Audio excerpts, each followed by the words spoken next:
Muito boa noite, portuguesas e portugueses. A situação que Portugal enfrenta é inédita e de extrema gravidade. Vivemos um momento de exceção que nos convoca a todos enquanto povo e enquanto nação e que exige dos portugueses união, coragem e determinação. O que está em causa é a proteção das pessoas.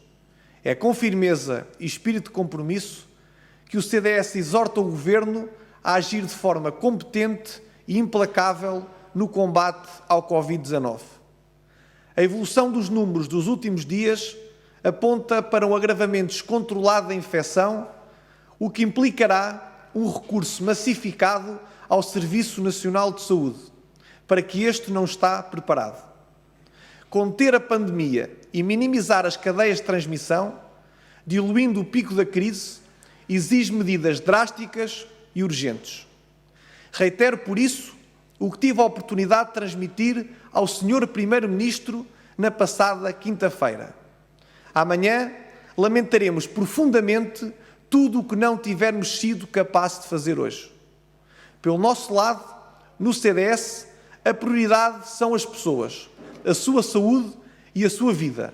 E protegê-las exige que façamos tudo, repito, tudo o que está ao nosso alcance. Não procuramos alarmismos, mas não perdoaremos laxismos da parte do Governo. Somos exigentes, porque não nos podemos dar ao luxo de ser politicamente displicentes. Não há tempo a perder.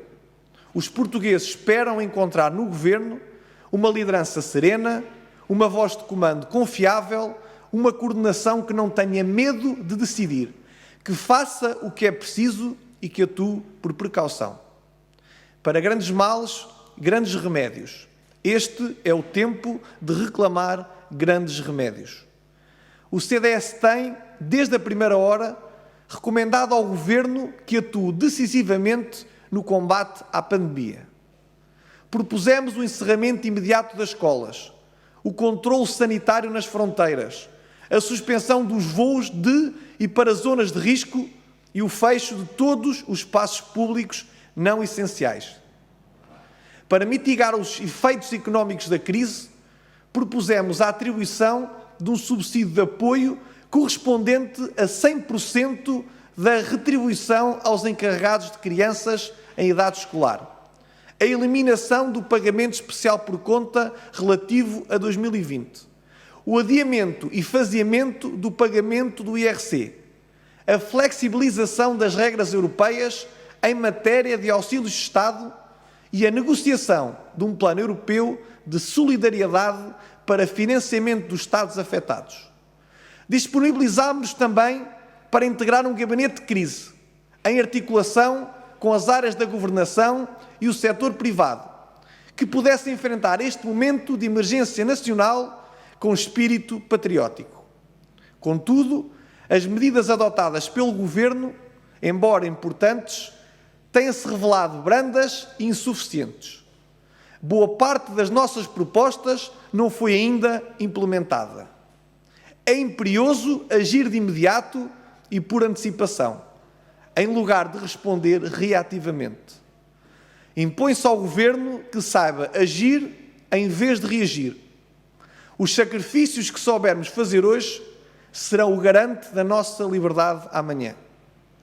A entrada descontrolada de pessoas em território nacional é fator de propagação e contágio da doença. O encerramento de fronteiras é hoje evidente e a única forma de confinar a pandemia. Não chega a limitar o ajuntamento de pessoas. É necessário garantir que o isolamento de cada um só é quebrado por razões imperiosas. O encerramento de todos os espaços públicos não essenciais não pode ser adiado. Os serviços essenciais têm de poder funcionar em condições de segurança, com limitação de acessos e, preferencialmente, em regime não presencial. As zonas geograficamente mais afetadas têm de ser isoladas e deve ser-lhes aplicado um plano de quarentena obrigatória. O regresso de nacionais a Portugal tem de estar sujeito a quarentena obrigatória. A organização dos hospitais tem de ser segmentada entre o combate à pandemia e as demais intervenções, com segregação absoluta de espaços e de recursos.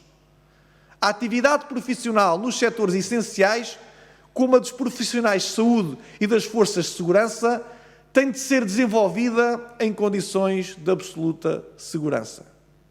Sabemos que continuam a faltar meios de proteção pessoal aos médicos e enfermeiros, aos funcionários do Serviço de Estrangeiros e Fronteiras, às polícias e aos trabalhadores portuários e aeroportuários. Por outro lado, o desafio que a nossa frágil economia enfrenta é enorme e a sua sobrevivência no médio prazo depende das medidas imediatas que saibamos adotar. As pequenas e médias empresas, de que o setor empresarial português em grande medida depende, exigem um verdadeiro choque de tesouraria que lhes permita fazer face aos seus compromissos. Financiar a sua atividade com a garantia pública da República Portuguesa a 100% é a única forma de as manter em funcionamento e de assegurar os respectivos postos de trabalho. As suas responsabilidades financeiras e fiscais têm de ser congeladas e o inevitável incumprimento a que estarão sujeitas não pode ser punido. O inevitável acréscimo de despesa pública necessária ao combate à crise não pode ter qualquer efeito no cumprimento dos critérios de convergência orçamental impostos pela Europa. O abrandamento da atividade económica e a situação pessoal e familiar dos operadores judiciais exige a suspensão de todos os prazos legais, devendo o funcionamento dos tribunais restringir-se à defesa dos direitos, liberdades e garantias em risco iminente. A organização e desenvolvimento de uma rede de suporte e apoio a pessoas dependentes e carenciadas reclama o envolvimento imediato de todos os meios da administração interna, designadamente para a distribuição de refeições, medicamentos e difusão de informação relevante. O funcionamento efetivo da linha Saúde 24 e dos demais canais de difusão e informação é essencial para que os portugueses estejam esclarecidos e possam tomar opções responsáveis. O terceiro setor não pode continuar desamparado.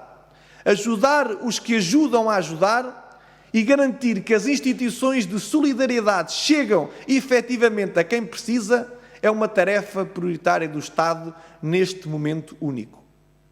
Termino com um apelo, uma palavra de solidariedade e confiança e com um agradecimento. Apelo ao Governo que tenha a coragem de agir o quanto antes, que atue com liderança e determinação, gerindo de forma criteriosa os recursos, orientando-os apenas para as tarefas essenciais do momento atual. É nos momentos de crise que a capacidade política de quem nos governa não pode falhar. Aos nossos idosos, deixo uma palavra de apoio e de serenidade, esperando que se mantenham resguardados nas suas casas e que nada lhes falte. Por fim, agradeço aos portugueses a forma generosa e organizada como muitas vezes por conta própria se estão a mobilizar, em especial aos profissionais de saúde que cuidam heroicamente e se arriscam para fazer o que é preciso para salvar Portugal.